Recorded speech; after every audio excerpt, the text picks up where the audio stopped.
تنوین اور نون ساکن کے قواعد کے تعلق سے بتایا تھا کہ آج انشاءاللہ اس کے بارے میں کچھ سوالات آپ سب سے کیے جائیں گے۔ تو میں انشاءاللہ نام لوں گا، آپ سب جو ہے ایک ایک کر کے جن کا نام لوں مائک اپنا انمیوٹ کریں اور جواب دے دیں انشاءاللہ۔ سب سے پہلے فائزہ شیخ ہیں۔ نہیں، شاید شیخ وہ کوئی فیمیل ہے اور وہ آئے سن رہے کلاس۔ کوئی مسئلہ نہیں۔ چلیے انوار الدین صاحب ہیں، انوار الدین۔ جی السلام علیکم۔ وعلیکم السلام ورحمۃ اللہ وبرکاتہ۔ حروف حلقی کتنے ہیں؟ حروف حلقی 6 ہیں۔ کون سے کون سے؟ حمزہ ہا، عین ہا، غین خا۔ اس کا طریقہ کیا ہے پڑھنے کا؟ مطلب نون ساکن کے پوچھ رہے ہیں آپ؟ ہاں طریقہ مطلب کس کے بعد یہ آئے، تو پورا قاعدہ کیا ہے اس کا؟ اوکے اوکے، تو یہ نون ساکن کے قاعدے میں آتے ہی ہے۔ حروف حلقی کی جو اہمیت ہے وہ نون ساکن کے بعد مطلب اگر حرف حلقی اس آئے، کا ہاں نون ہاں ساکن۔ نون کے بعد یہ حرف حلقی آئے تو اس کو اخفا کر کے پڑھنا، مطلب نون ساکن کو ناک میں گھما کے پڑھنا اپن نون ساکن کی آواز۔ اخفا کر کے پڑھنا ہے۔ ہاں اخفا کر کے پڑھنا، اخفا کر کے پڑھنا ہے۔ اس کا نام کیا ہے؟ یعنی حروف حلقی کا نام کیا ہے، یعنی اس کو ہم بولتے کیا ہیں اس کو؟ اچھا، حرف اظہار۔ اظہار بولتے ہیں، پھر آپ بول رہے ہیں اخفا کرنا ہے۔ نہیں نہیں نہیں میں غلط بولا، سوری میں غلط بولا۔ اظہار، حرف اظہار ہے، اور نون ساکن کے بعد اگر یہ آئے حرف حلقی آئے تو اظہار کر کے پڑھنا ہے۔ اس کے علاوہ کوئی بھی حرف آئے تو اخفا کرنا۔ ایسے نہیں ہے، غلط پڑھا آپ نے۔ یہ تو لکھا ہوا ہی نہیں ہے کہ اس کے علاوہ کوئی بھی حرف ہے تو کیا کہتے ہیں اخفا کر کے پڑھنا، یہ کہیں نہیں لکھا ہوا ہے۔ نون ساکن یا تنوین کے بعد حروف حلقی میں سے کوئی حرف آئے تو نون کو ظاہر کر کے پڑھیں گے بغیر غننے کے، جی ٹھیک ہے؟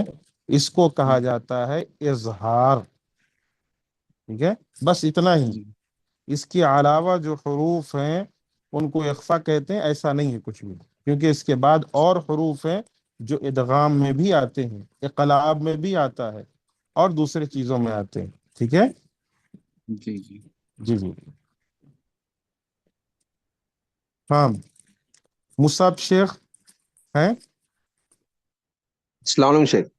وعلیکم السلام ورحمۃ اللہ۔ جی اخفا کتنے ہیں؟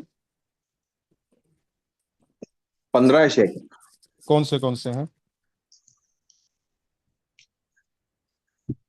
تا، سا، جیم، ہاں جیم، خا، خا تو حلقی میں سے آتا ہے۔ شیخ خان نے دال، دال، تا، یاد نہیں رہا شیخ۔ بہت آسان ہے، حروف حلقی کے 6 حروف نکال دو، ادغام کے حمزہ 6 ہا، حروف عین ہا، غین خا، ہاں اسے نکال دو، تا اور کو نکل، ادغام کے 6 حروف کو نکال دو، ٹھیک ہے؟ اور با کو نکال دو، با کو نکال دو، اس کے علاوہ پڑھ دو با، تا، سا، جیم، دال، زال، زا، سین، شین، صاد، ضاد، طا، ظا، فا، قاف، کاف۔ ہاں جی شیخ، یہ سے ڈائریکٹ یہ بولنے نہیں اس یہ کے لیے میں دیکھیے اس میں جو ہے یاد کرنے کا اس کا طریقہ کیا ہے کہ یہ جوڑی کے ساتھ آ رہے ہیں، جیسے زال، زا، زال زا، دال زال زا، یہ پوری ایک جوڑی ہے، ہاں سیم تقریباً سیم رہتا ہے، دال زال زا ایک جوڑی ہوئی، پھر جی سین شین، سین شین دونوں ایک ہی ہیں، ایک جوڑی، جی پھر صاد ضاد، صاد ضاد ایک جوڑی، پھر طا ظا ایک، فا قاف کاف، قاف کاف ایک جوڑی ہوئی، فا الگ۔ تو یہ پورا اگر آپ ذہن میں بٹھائیں نا، یعنی جو جسے کہتے ہیں کہ سین شین صاد ضاد تا ظا قاف کاف فا، پھر شروع میں با تا سا، جی ٹھیک شیخ، ہے؟ جی یہ شیخ، آسان سا طریقہ ہے یاد کرنے کا اخفا کو، بالکل آسان۔ شروع کے الف نکال دیں گے کیونکہ حروف حلقی میں سے آتا ہے وہ، لیکن اس کے بعد ہے با نکال دیں گے کیونکہ اقلاب میں آتا ہے وہ، اس کے بعد بچا تا سا جیم، ختم یہاں سے۔ اب اس کے بعد ہم شروع کریں گے دال زال زا، مشہور ہے دال زال، ایک ہی طریقے سے لکھے جاتے ہیں، ایک ہی طریقے سے، بس اوپر نقطہ آتا ہے، پھر زا، زا آتا ہے کیونکہ زال کی طرح ہے وہ بھی، زا کی آواز، دال زال زا، پھر جوڑی ہے سین شین صاد ضاد تا ظا، پھر قاف کاف فا، فا کو پہلے ڈالو پھر قاف کاف، جی شیخ، بالکل آسانی سے یاد ہو جائے گا انشاءاللہ، ٹھیک ہے؟ انشاءاللہ ہاں جی کیسے شیخ۔ پڑھیں گے اس کو؟ اظہار کے 6 حروف نکال دیں گے، نہیں اور نہیں، اخفا کو کیسے پڑھیں گے، قاعدہ کیا ہے اس کا، کس کے ایک بعد آنا چاہیے؟ جیسے ابھی میں پڑھ کے بتایا تھا ایک اظہار میں، ایک با کو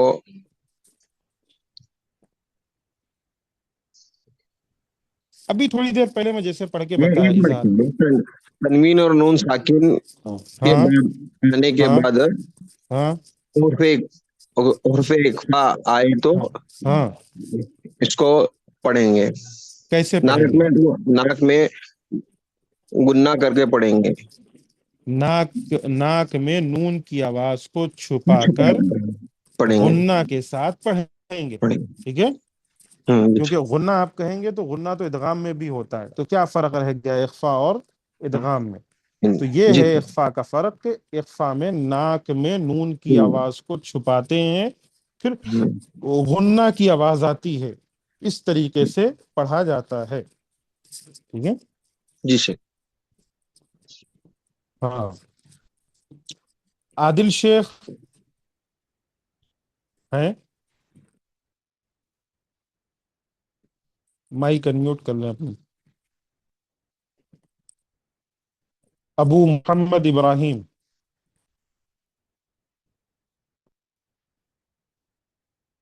جی جن کا نام لے رہا ہوں مائک میوٹ کریں۔ حسین شیخ، محمد کاشف، محمد سہیل، راوی، کوئی بھی نہیں؟ جی سر، السلام علیکم ورحمۃ اللہ وبرکاتہ۔ وعلیکم السلام ورحمۃ اللہ۔ جی، ادغام کتنے ہیں؟ ادغام جی، حروف ادغام کتنے ہیں؟ ادغام 3 ہے سر۔ ہم، کل تھے آپ؟ جی ادغام کاشف خان، جی کل تھے سر۔ ادغام میں کیا بولا تھا کل، کیا چیز ذکر کیا تھا میں، آپ کو یاد ادغام ہو میں تو؟ یاد کرنے کے لیے ایک اخفا اور اظہار، جی، جی جی یہ اقلاب، سب بولے جی، جی اور اقلاب بھی اقلاب، بولا تھا، ہاں اقلاب جی سر۔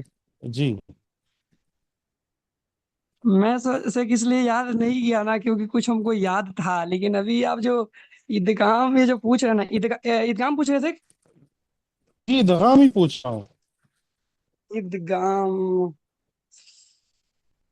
اللہ اکبر یاد نہیں آ رہی خیر ہے۔ انشاءاللہ، خیر تھوڑا اس کی کوشش کر لیجئے، کسی اور سے پوچھ لیتے ہیں انشاءاللہ، جزاک اللہ خیر، کوئی مسئلہ نہیں۔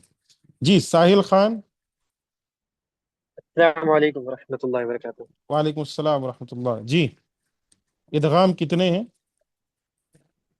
شیخ ادغام با غنہ 4 ہے اور بلا غنہ 2 ہے۔ پورا ملا کے کتنے ہوئے؟